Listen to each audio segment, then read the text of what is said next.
Welcome, everyone. Thanks for joining me today. I am really excited to have Alex Stark with me. So I'm going to tell you a little bit about Alex and how we met, and then we're going to dive in. So Alex and I also met through our coaching program that we're both in. And kind of like I had said last week with our previous guest, Francesca, Alex and I just also started kind of messaging each other on the side. We would talk about stuff in the group call, and I just was like, "When you talk to this girl, she seems really cool." So I started messaging each other, and we hit it off. And I kind of begged her to be on the episode with me because she has so much amazing information to share about, marriage and working with couples, but also she has some just a really amazing business that she runs. So Alex is a therapist and also an executive burnout coach. And I'm going to have her tell you a little bit about that in just a minute. I will not explain it well enough, so I want her to explain it. But Alex is really just kind of down to earth, loves working with people, loves taking people from being in kind of the struggles of burnout that come mostly from the professional side of life, and then how that applies and kind of is carried over into personal life, self-care, family, all of that. So with that being said, Alex, welcome. Thank you so much for being with me today. Hey, Navarre, thank you so much for having me. That was quite an intro. I have a lot to live up to. I really, you did not have to beg me. I feel like I kind of asked you, hey, can I be on your podcast? We're going to So have so thank you much for fun. having me. I so appreciate it. I'm I'm excited about having our chat today. I'm so excited too. Okay, so tell us a little bit about your practice life, your coaching world. Just kind of give us a good view into who you are. You're a mom. Just kind of give us a little intro into you and who you are. Sure, absolutely. So you're right. I'm a mom. I have two young daughters. They're in second and third grade, and I live with my family in Morehead City, North Carolina, which is kind of on the eastern coast. We're new residents. We just moved here about a month ago, and previous to that, I started kind of my career in community mental health, and then moved kind of into nonprofit in the education and mental health field. Kind of worked my way up there into a leadership role, and eventually executive leadership role. I left that role in 2020 to start private practice, which I did. I'm sorry, in 2019, started that private practice, working pretty much primarily with high achieving women, and also kind of working a lot in their lives, their moms, their families, their wives, really kind of making sure that they were not experiencing burnout, or helping them recover from burnout, kind of that high functioning anxiety. And what I kept seeing over and over in that therapy practice was that women were coming into the therapy space experiencing what they thought was a pretty serious, mental health concern, but what turned out to be burnout. So from there, I kind of thought, how can this look different? How can we do something, a little bit more impactful? And from there, kind of created the Executive Burnout Coaching program. And really, the burnout piece is working primarily with executives who are experiencing burnout in primarily their work life, but as you mentioned, always carries over to their relationships, their partners, their marriages, their kids, and working with them to make sure that they recover from that burnout without giving up the career that they worked so hard for. Yeah, that's amazing. And it's when I came across what you were doing, was getting to know you, I hadn't really heard of that being a specific kind of population or service offered for that population. But as soon as I started learning about what you were doing, like, it made so much sense, because so many people, and especially here, like where I live in North Texas, we have a lot of the big, like, Toyota headquarters and a lot of the other really big headquarters here. And a lot of my clients in private practice are, higher up in those companies, whether even if they're not at the very top, like they're in leadership roles. And it's such a tough balance, especially, when COVID happened and everything was just, trying to balance for the parents and, the moms and the dads who are having to figure out how to be in that role and maintain that and not lose any of that professionalism or just expertise, but also be really present in their families. And you're right. Like, I think so much of the anxiety and stress and sometimes depression that people experience really can be traced back to burnout and that work-life balance. And so walk us through, like, how would you define burnout? Sure. So I would define burnout as sheer emotional exhaustion, depletion, disconnection, the feeling of wanting to escape. A lot of times, people will come in and just say, they've worked their whole lives, right, to get up to this high level role. They've done all the things, right? They've gotten good grades, they've gotten honor roll, they've gone to the college, they've worked all the way through college. They have an advanced degree. They've just That's been their focus for so long, and they're finally there, and they Mhm. get there, and they're so deep in, and that's where they're experiencing kind of all of their internal validation is coming from their work, and they're done, right? They can't disconnect. They don't feel great if they're not kind of getting that validation from that workspace. They're overworking. There's zero boundaries. So they're answering emails, calls, text messages. They're on Zoom calls, at their kids' soccer games, right? They're going on vacation, and I say vacation with quotes because they're bringing their laptops, and they're not setting, away messages, and they're afraid that if they work less or have boundaries, that they won't be successful anymore. They're awake at night, at 2 a.m. thinking about that presentation or the board meeting, or how can I do this or how can I do that. It's actually so it's not a diagnosis. Okay, so it's not at all. But the World Health Organization did recently classify it as a syndrome, meaning that people it's like a code that can be kind of like coded if you go to the doctor and explain these symptoms. So it's so that really people can track, so that the World Health Organization can track how many people are actually going to see a health professional, either medical or mental health, and Wow. explaining these type of symptoms. Yeah, that's amazing. I mean, Yeah, that yeah, honestly, it's I think wild. that's great. It's sad that we have to do that, but I'm glad it's recognized because it is such a big thing. Do you find, and because you work primarily with moms and or women in executive roles. So what made you specialize in that population? I think that probably my work in the nonprofit before I kind of went into private practice. And also my family are all small business owners. My mom, my dad, kind of, my aunts, my uncles. It's just kind of a family of, small business owners. And I just kind of always saw that as um, such a cool thing, but also like something you really have to dive into and really, be, as because you Yeah. own two businesses, and you're a mom, just kind of like what you have to pour into, that if you don't kind of set yourself up to have really strong boundaries and really kind of be fulfilled in other ways besides work, you will burn out. You're kind of like wired for it. Yeah. So I think that like my family experience plus the work in the nonprofit when I was in a leadership role there, really got to work kind of on a one-on-one basis, supervising a lot of people in that field, and they were primarily parents, moms, dads, and it was just such a cool thing to, yes, we're going to build like those leadership roles within the workspace, but then also kind of do a little bit of work on how to be fulfilled at in your personal life too.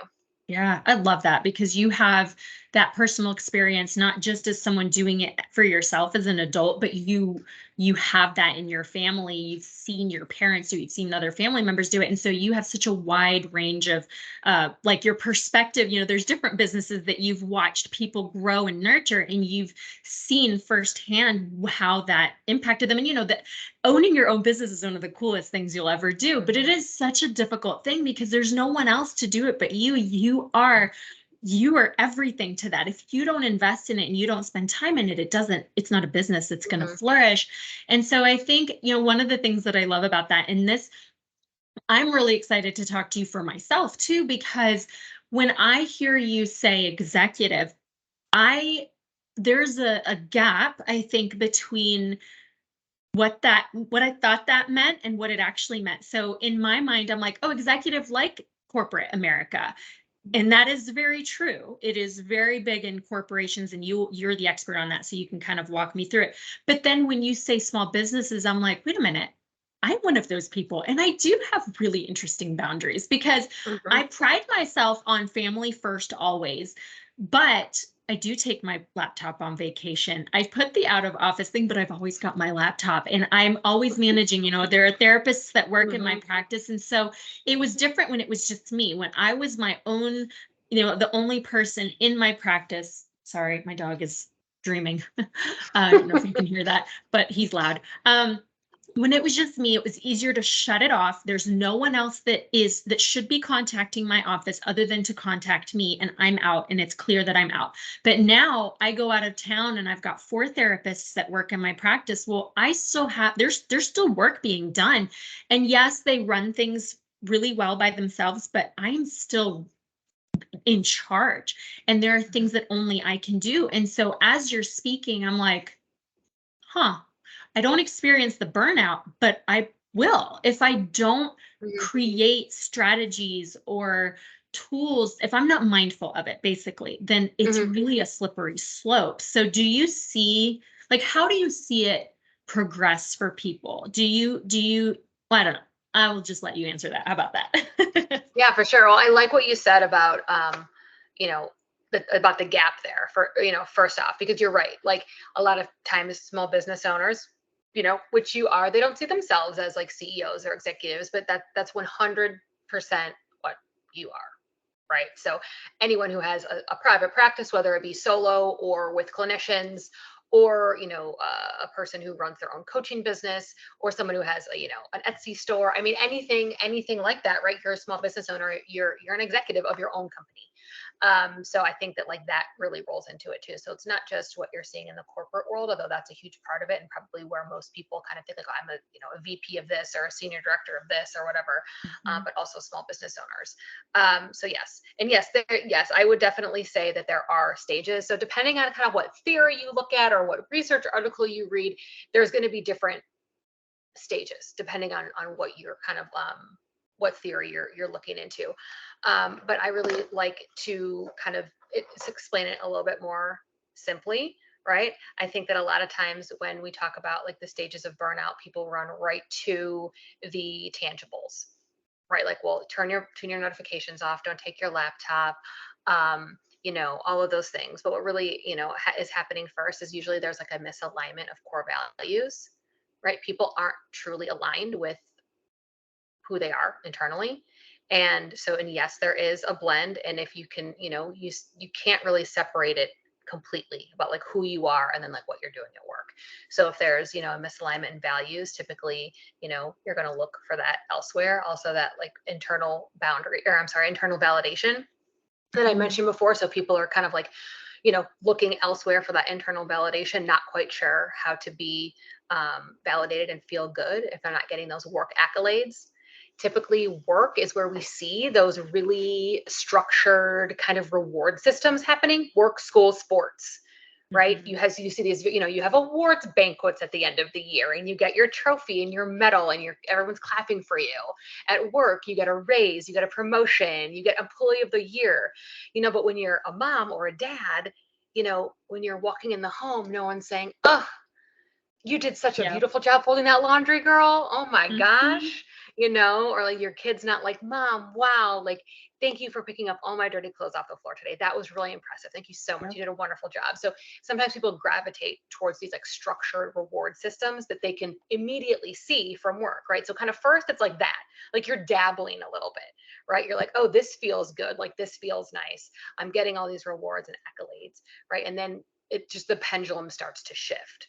Right. So then like the boundaries go, the validation from anything or most things in your personal life go, and then like the disconnection kind of sets in. Right. And then sometimes family members, spouses, partners are frustrated because they're like, all you do is work. What are you doing? Mhm. It's our day. It's our day. It's Friday. It's our day. Right. Yep. That's our day. And look at you. You're on your phone and you're on your computer and you're on your thing. And this is supposed to be our day. Or like, oh, we're on vacation and we just spent all this money on our vacation, and our kids are in the pool playing, and you're On your over here laptop. on your laptop, Yep. on your laptop, Mhm. right? So Yeah. so then it's, so the pendulum is swinging, right? And you're seeing that disconnection. You're seeing that internal validation kind of swing only to the work side. And then it's like all in. So then you're starting to feel physical symptoms, right? Because you're doing this over and over. That's that chronic stress. So then you're feeling headaches, weight fluctuations, lack of intimacy, maybe loss or increase of appetite.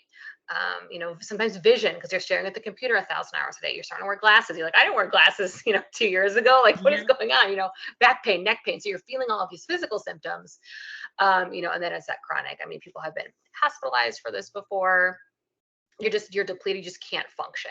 You just can't do anything for one more second. Yeah. And one thing you said really stood out to me. I'm learning a lot, by the way.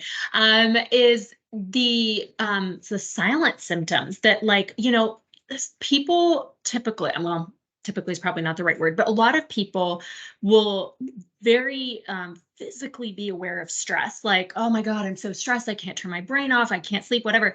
But I think where I with the silent ones I'm talking about are like the headache, the stomach ache, just the loss of appetite, the energy, like that doesn't scream as loud as the like overthinking stress. But like one thing I know, I get it. I feel like I probably should buy stock in Tylenol. I probably take too much because, you got allergies and then you've got the nonstop meetings all day, virtual meetings or in-person meetings. And so I feel like there comes a point every day where I'm like, I need some Tylenol or some Advil just because I have this low grade. It's not even Hmm. this huge thing. It's Hmm. just like, I don't have Hmm. time to have a headache right now. And I don't want it to build into something. Let me go ahead and take something. But as you're saying that, I'm like, okay, maybe I don't experience burnout, but I do absolutely experience the stress of all these things. And so many people have these it doesn't, you don't have to be on the brink of burnout or, hospitalization or even needing to go to the doctor to have symptoms of burnout.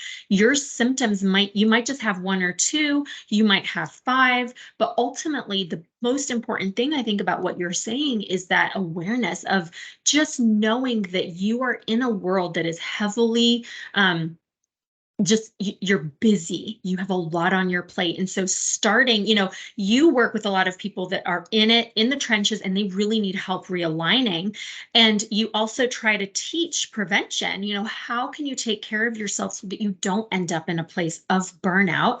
And I think it's this little we just don't stop to take care of ourselves. So how do you see this playing out in relationships? What is the carryover? Oh, the carryover, I mean, it's huge. I think if someone is experiencing even the very early beginning stages of burnout, it's going to be impactful to their relationship. Mhm. Whether, it's a partner, a spouse, a husband, a wife, a child, right? I mean, if you have a parent who is completely entrenched in their work, Mhm. um, it doesn't leave a lot of room to be kind of mindful and present about the rest of your life. It's Yeah. always seeping in, right? So whether it's a weekend, an evening, a vacation, a holiday, a birthday party, um, you can't pull away. There's always going to be something pulling you back. So, like I mentioned, the partner, husband, wife may be frustrated. I've had clients tell me that their kids will say to them, like, "Mommy, put your phone down." Mm. Mommy, are you listening? You've been on your phone a lot today, or, so it's Yeah. just, and it's not just about the tech, it's about like where your mind is, Yeah. where you could have your phone in the other room and your mind is just not mindful, not present. And so when you're constantly thinking about the future or being concerned or being worried as about something, it's stressful and it causes, anxiety and fear and kind of a chaotic mind. So I see a lot of times, people come into the coaching space and just be feeling like really super like they don't have the relationship with their partner that they once did. They're feeling really resentful, tired, they're over it, there's lack of intimacy. I mean, they have no desire, right? So their partners are kind of frustrated with that whole situation. They just feel like they can't stop.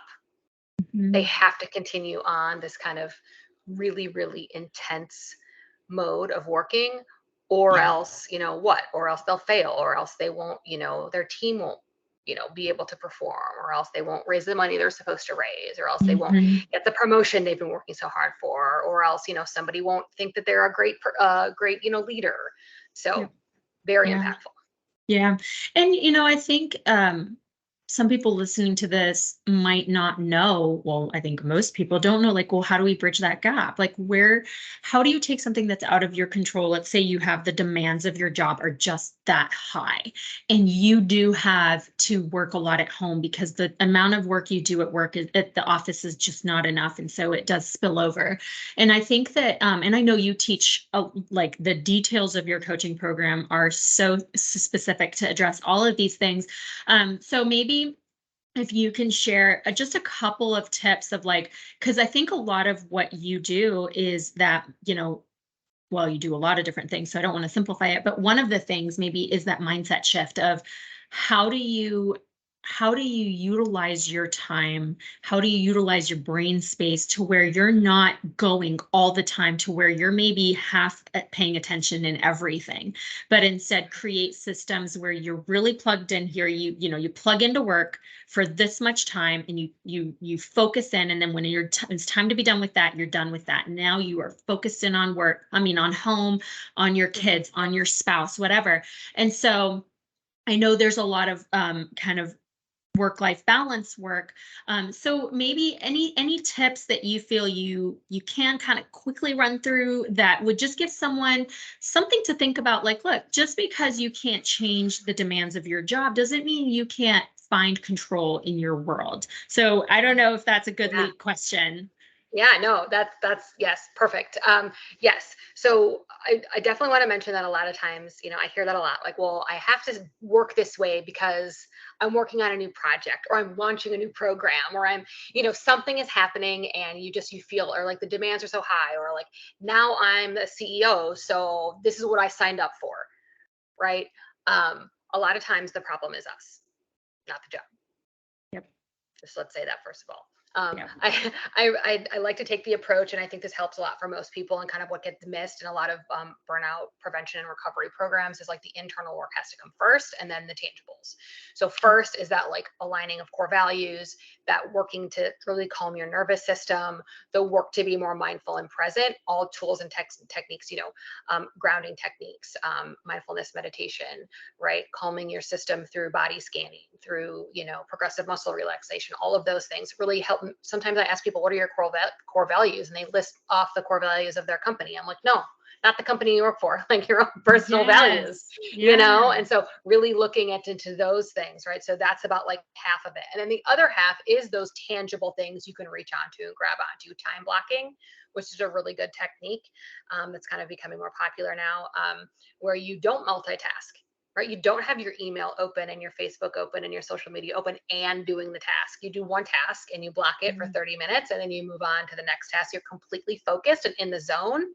And then you move on to the next task when that first task is completely done. Also, I talk a lot about setting really strong, healthy boundaries. What that looks Yep. like for you and your particular life or your role is going to look different, Yep. but boundaries are huge, huge, and so important.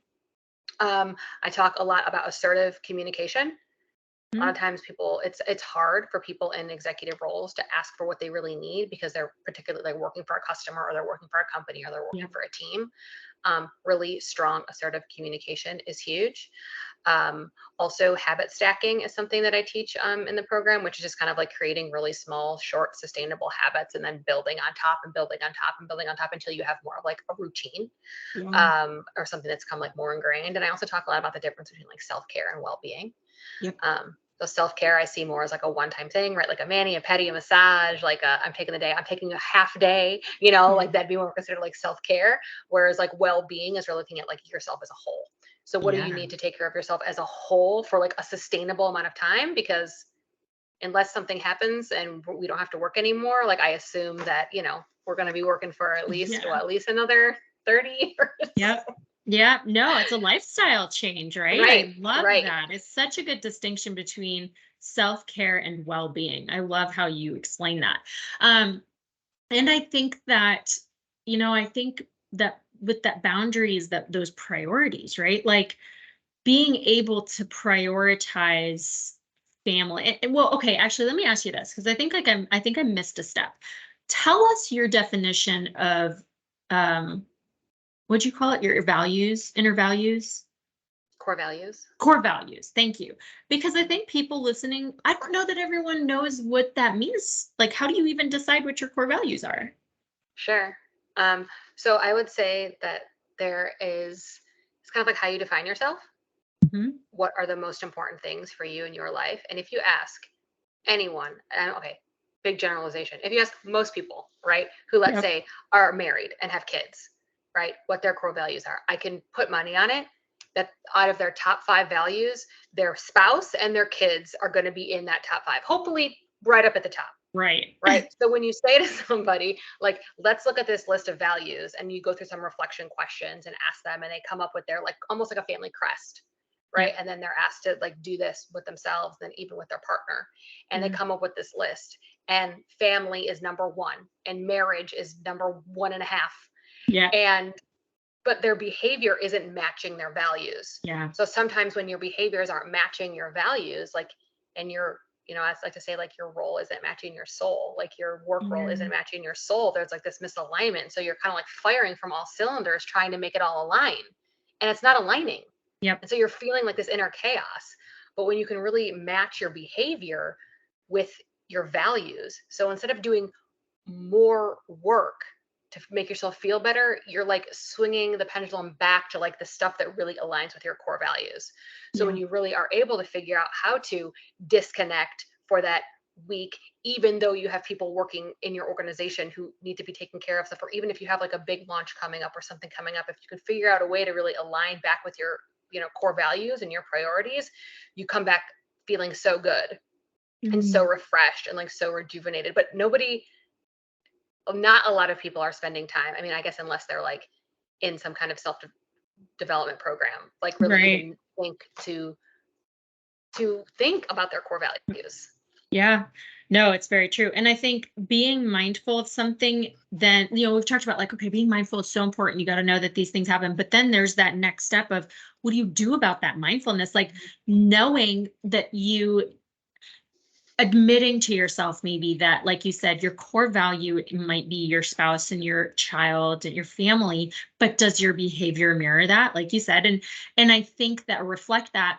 And I think that's where a lot of people struggle is the basics of what does that even look like? If you say your Mm, family is your priority, what do you do to nurture that? What do you do to live up to that priority? How do you spend your time? How do you make time? Because one thing that I've been guilty of, and I did an episode about this in like early on, and when it was just the therapy podcast about the difference, I was always guilty of saying I don't have time. And then I'd heard it somewhere where the lady, I don't remember who it was like, I don't make time. We all have time.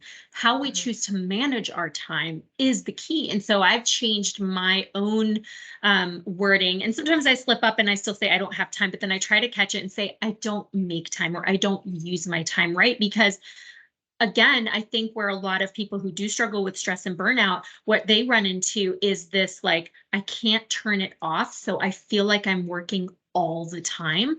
And Mhm. that first step is how do you time block? How do you have those kind of Mhm. dedicated spaces where you're focused here and then focused here and not just spread thin on everything? Yes. Because then your family does end up taking a back seat, even if it's a priority, even if you don't want it to, because ultimately your family's not going to fire you, hopefully.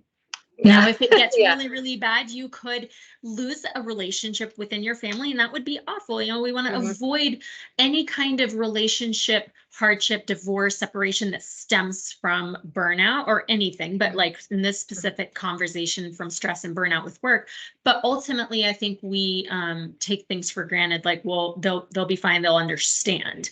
Hmm. Um, and they will, but at Hmm. what cost, right? And then what do we Right. miss out on, especially Right. as parents? Like, we can't get time back. You and I have heard, so I don't know if you were on this call last week, but our coach, Carly, in our coaching program, she was talking about how you can get money back. You can always make money, but you cannot get time back. You Hmm. can't replace that, right? So if you have to figure out how to balance your world differently to prioritize your family, to prioritize your well-being, it's worth it because you can't get that back. Right. So Right. yeah. Right. I totally agree with you. And I always like to say that, like, time is our most precious resource. And you do make time for the things, or you have time for the things that you prioritize. Yeah. Right. When we all, reach our last days, like our gravestones aren't going to say, like, wife, mother, employee of the month, or like Right. got the most clients. Right. It's not going to say that. It's not going to say that. So I like to think of work as like a component, a very important component of our lives, right? Especially if we're business owners or executives, and we've worked very hard to get to this space, and we've deserved, every ounce of validation that comes along with that. But that's Yeah. a piece of our lives. So like when I talk about like well-being, like there are things that you can do to nurture your work self, right? Like Mhm. professional development and courses and, traveling and, networking and things like that. But what are the things you're doing to also nurture the other pieces and parts of your life, your physical health, your emotional health, your mental health, right? Your marriage. When's the last time you went to nurture? How have you nurtured your marriage lately? Yep. Exactly. And this we could you and I could go on for a really long time because then we could talk about the differences between roles. Like if you have two working parents who both have really demanding jobs, that looks Mhm. one way. Or two people in executive positions, or whatever, that looks Mhm. one way. And then you've got when one person is in an executive role and the other person stays home with the kids. There's a Mhm. problem, maybe like an imbalance of conversation there, like that could be its own conversation, and so and sometimes I think there's a certain role, I don't know, expectations set based on who does what, how much they Mhm. make, what their demand is, so that's a whole conversation we can get into. Mhm. But let's shift a minute into your baby, right? What you do is you really specialize in working with moms, with women. Is it specifically moms or it's women in general? The group piece is moms, and then Okay. individually with Yeah. women. So walk us through. I mean, I can think of so many people right now off the top of my head that I'm like, oh my gosh, I hope they listen to this. I'm going to send this to them because they're moms in, whether they're private business owners, but mostly they're in demanding roles. And the reason they're popping in my mind is the mommy guilt that a lot of us feel, Mhm. right? Especially when we are full-time working moms. Mhm. I know I struggle with that a lot. It's like no matter how much intentional time I spend with our son Tristan, I always feel this underlying guilt of like, but now I have to go do this thing, Mhm. like, and Mhm. he's 11 and he can entertain himself. He's online playing video games with his friends and he's fine, but I'm not fine, right? And so when you work with mom, well, tell us about, because I'm also mindful of our time. So tell us about your amazing coaching program where you work with moms in executive leadership. Talk about it. Okay, sure. So I have a group coaching program that I run that is a hybrid model executive coaching and burnout prevention / recovery program. The program is 3 months in length, and it is twice weekly group coaching calls. It has a lot of other, wonderful benefits, a lot of great supportive moms in there who are, all in executive or senior leadership roles or owners of their own businesses and who are moms. And really, the goals that we have for that program are to decrease that high functioning anxiety that comes with a lot of those roles, to decrease that mom guilt that you just talked about, to set really strong and healthy boundaries at work and at home, and to reconnect with family and kids and personal life, all without giving up that career that I know that we have all worked so hard for. It can be done. It is possible. It's not a myth. You don't have to quit your job. You don't have to, become a greeter at Target. I mean, you can still have this career that you've worked, although being a greeter at Target does sound really wonderful some days. Um, you can have all of these things. So like I said, the program, it's a hybrid model because I found that, um, in looking at many, many executive coaching programs, there really weren't any that specifically addressed burnout recovery and prevention. It used to look like a small component, but there wasn't any. And I feel like you can't have one without the other. And you also want to still focus on reconnecting with your family and personal life. So it's kind of an all-inclusive program where you can work on those more internal things and then also the tangible things that I mentioned before. Yes. And I love it. And I know because of who you work with, because they're very busy moms, a lot of the primary part of the education that you give is in pre-recorded videos that you have made, right? So tell us about how, because it's hard to match their schedule with, like, if they were to go to therapy or whatever, that's the hardest part, is you've got to match your busy work mom schedule with this therapist and her schedule, and it has to be after work. So your program really is on demand program, with the exception of those coaching calls. So walk us through a little bit of how that works. Sure. So there are online modules, online-based course that's self-paced, that comes kind of with the coursework that I created, along with kind of like little homework assignments or like tangible things, takeaways to keep you kind of motivated and on track. Those are self-paced, so women can listen to those at any time. You can binge watch them, you can do one a week, however you prefer. And then we also do meet twice a week. So those calls are an hour long, an hour in length, twice a week, and the women kind of get together in like a roundtable discussion where we kind of talk through. Sometimes we talk through the modules, sometimes we talk through things that have happened at work, sometimes we talk through things that have happened at home, and it really is a really open, supportive kind of, great place to be.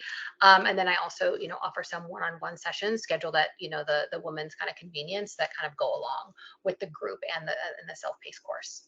Yeah. Check-ins along the way, messaging available, business hours. So it really is, it kind of covers all the bases. There really isn't anything that's left out. It really is a really cool opportunity for women who are experiencing burnout and in that executive level role, want to build their skills, want to build their leadership skills without continuing to burn out. Yeah. Oh, it's awesome. I'm so excited for your program. And I think that there's so much that we don't prioritize for ourselves as working parents. I think we just, I don't know, it's almost, for some people, it's like silly to think of including well-being or self-care, because like that's so low on the list. But we have to remember that if we are not in a good place individually, nothing else works. You cannot function well as a parent. You cannot function well in your marriage, cannot function well at work. Like if you are constantly just, barely dragging it through the day, then everything else suffers. And so taking the time to really nurture yourself and working through kind of living that life that incorporates all your core values, and just living up to what you feel good about as a person, as a parent, as a working parent, those are the things that create that foundation for healthy everything else. So I love that you found this missing piece for working parents, especially working moms in executive leadership, because that is such a thing. I think that we just assume that like, oh, they've got it to that point, so clearly they've got their crap together. They don't need support. But exactly. There's such a need for support in that group. In our group, I guess we're in that. So and I love that you're experiencing creating this whole program is such a great blend of your family background and your own personal experience and your work experience with clients. So like, girl, people will be lucky to work with you. I hope people come find you.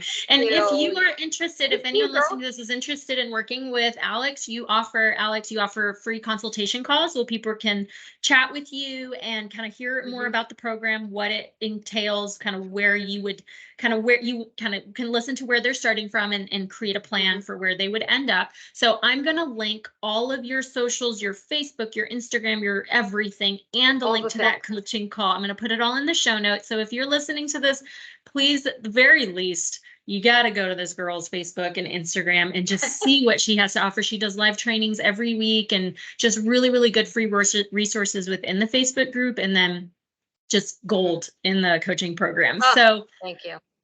Alex, this has been so fun for me. I've learned a lot from you. I've already told you, you and I have another topic that we're going to do an episode in a little bit down the road. So I'm really excited about that. Alex and I are going to talk in our next session. At some point, we got to schedule it about being the default parent and what that means. So we're just going to Yes, leave that'll be you a good one. hanging. Yeah, Yes, on to that be one. continued. Yes, ma'am. All right. Thank you so much, girl. I appreciate it. I'll talk to you soon. Thanks. You're the best. Thanks for having Take me. So care. fun. Bye. Bye.